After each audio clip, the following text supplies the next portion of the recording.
Origins of the Korean War. Politicid, establishment of South Korea as an anti-communist state.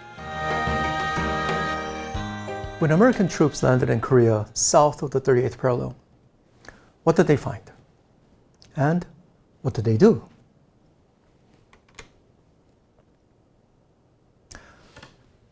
These polls, taken in the American zone, gives us a good look at the political landscape in post-liberation Korea in the American zone. For example, a public opinion poll by the United States Army military government in 1946 determined that of the 8,000 people they had polled in the South, 70% supported socialism, 10% supported communism, and 13% supported capitalism. According to the Korean Journalists Association Public Opinion Survey that was conducted in July 1947, a year later, we see a similar situation. Of 2,495 people who were polled, 70% supported the People's Republic, 조선인민공화국. The People's Republic, which was widely used by the communists as the name of the new nation. Yeon-young, the man in the photo, was the leader of the Korean People's Republic. He was a Christian and a socialist. And when he was assassinated by right-wing activists in July 1947, any real hope of a left-right coalition government forming in Korea died with him. At the time of liberation, people's committees, 인민위원회, had emerged all over Korea. And many of these people's committees were led by Korean communists. From that 1947 poll, remember, that 1947 poll showed that 71% preferred the people's committees, these local people's committees, led by communists, in comparison to the existing administration that had been created by the United States Army military government. It would be reasonable to guess that in 1945, communism in all of Korea was viewed with respect as Korean communists returned to their communities from Japanese prisons. In 1945, anti-communists, on the other hand, were associated with those who had converted, 전향, in the late colonial period. A very public and definitive political conversion away from the independence movement or Marxism to support the Japanese Empire as loyal subjects of the Japanese emperor. That is to say, prior to the Korean War, anti-communism did not have a strong social base in Korea, either in the North or in the South, and especially in the South. Thus, it was only with support from the United States Army military government and bolstered by Christians and anti-communists who came south that anti-communism could become the ruling ideology of the South Korean state. This anti-communism would play a central role in the violence before and during the Korean War. This anti-communism continues to function as an oppressive and repressive force in South Korea today.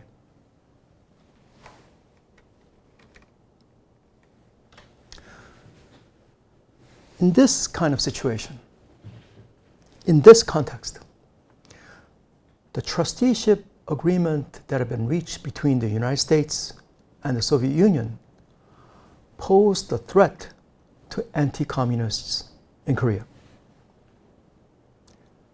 At Yalta in February 1945, the specifics of how a trusteeship would be established had not been worked out. The agreement on trusteeship would finally come in December 1945. At the Foreign Ministers meeting in Moscow, December 7th, 1945, the United States, Great Britain, and the Soviet Union agreed to establish a trusteeship for Korea for 5 years, during which a Korean provisional government would prepare for full independence. They agreed to form a joint US-Soviet commission to assist in organizing a single, quote, provisional Korean democratic government, unquote. All Koreans opposed the trusteeship agreement at first. Newspapers in Southern Korea called the trusteeship agreement a communist plan. They were not telling the truth. Trusteeship was an American proposal. Ironically, the conservative Koreans whom Americans supported in Southern Korea were the most outspoken opponents of trusteeship.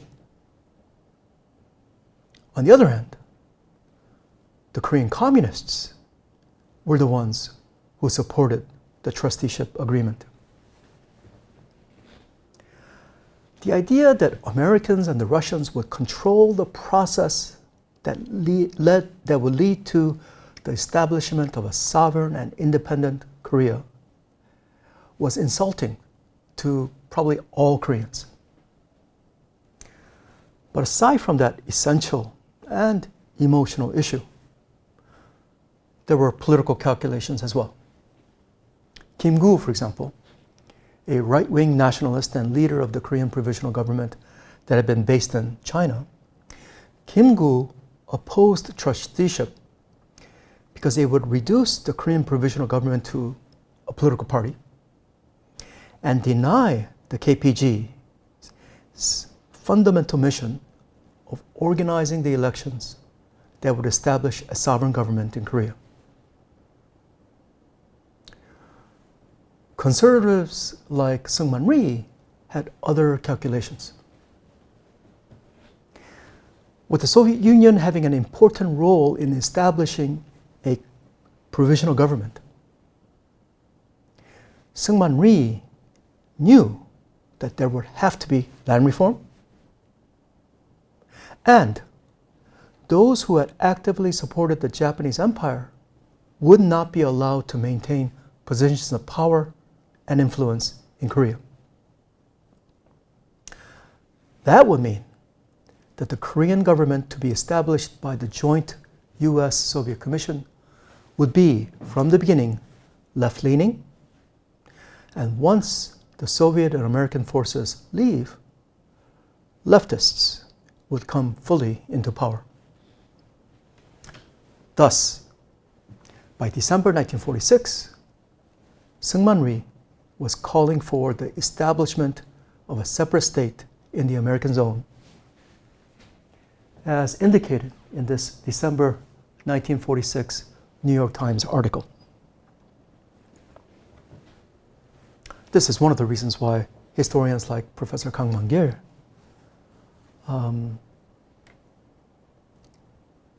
feels that Syngman Rhee bears a great deal of blame for the creation of two Koreas. In terms of, for the Korean Communist Party, and a little bit later, the Korean Workers' Party, because the Korean Communist Party, having been outlawed by the United States Army military government, merged with two smaller left-leaning parties and became the Korean Workers' Party. The Korean Communist Party was also not happy about the trusteeship plan, But they supported trusteeship. They supported trusteeship because the consequences were clear. If the trusteeship plan is abandoned, then the United States will create a government south of the 38th parallel. The Soviet Union will create a government north of the 38th parallel. When the trusteeship plan broke down after 1947, that is exactly what happened. With the trusteeship plan now destroyed, the Soviet Union proposed the simultaneous withdrawal of all foreign troops from Korea. The United States rejected that proposal and instead turned to the United Nations. The United States turned to the United Nations as an exit strategy from Korea. A UN Temporary Commission on Korea was formed, and it was charged with organizing a national election in Korea. The Soviet occupation authorities refused to allow the UN to carry on elections in the north of the 38th parallel.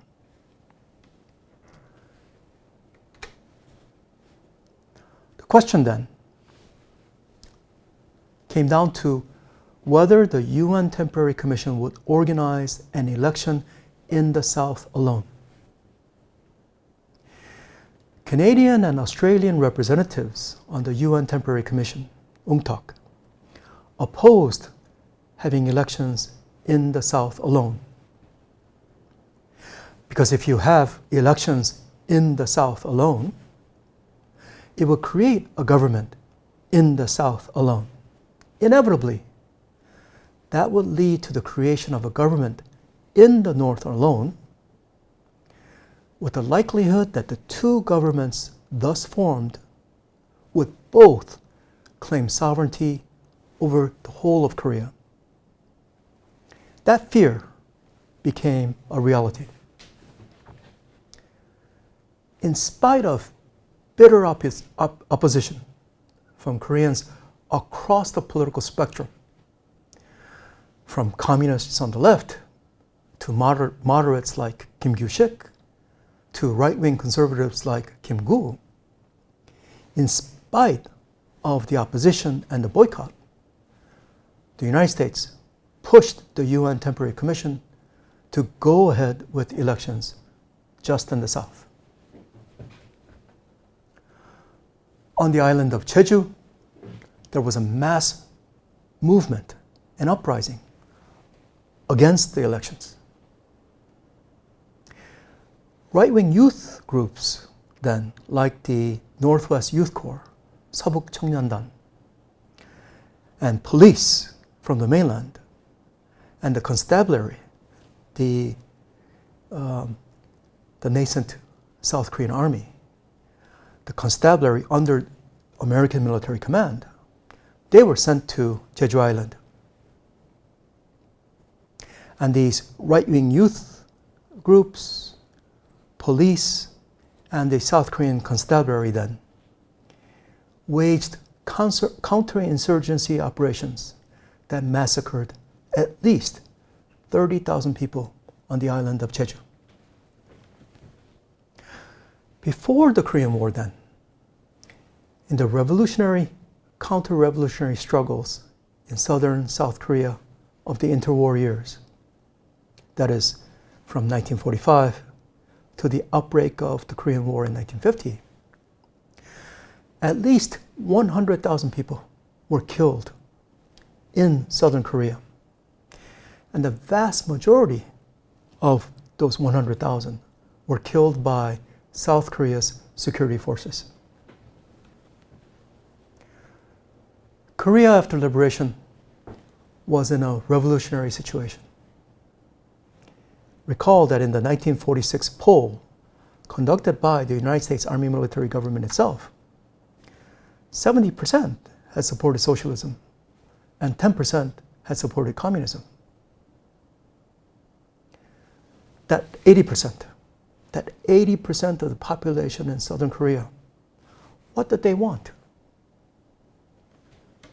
Recall that in the 1947 poll, 70% of people in Southern Korea had wanted Korea to be called the Korean People's Republic, and that they had preferred the People's Committees that were led by leftists.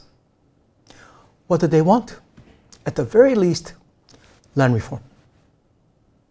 At the very least, the purge of colonial elites from positions of influence and power, and substantive political participation.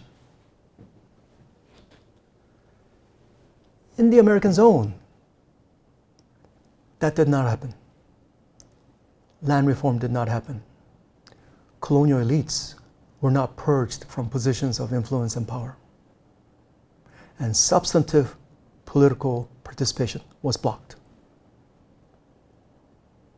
And thus, with the elections in 1948 to take place just in the American zone, the revolutionary situation became a revolutionary scene.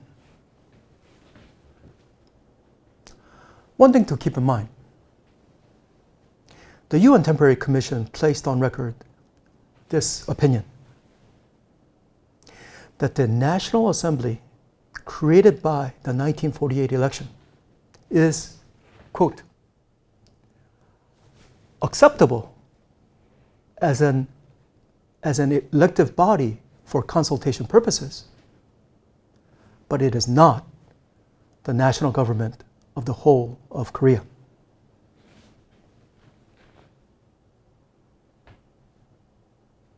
And that assembly should now endeavor to find means acceptable to both North and South Korea for the unification of all Korea.